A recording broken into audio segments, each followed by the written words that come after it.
أعوذ بالله من الشيطان الرجيم.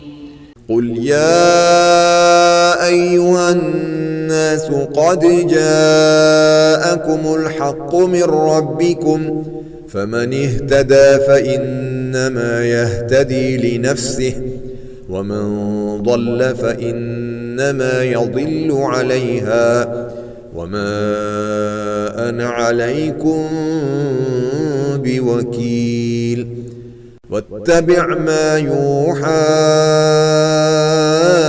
إليك واصبر حتى يحكم الله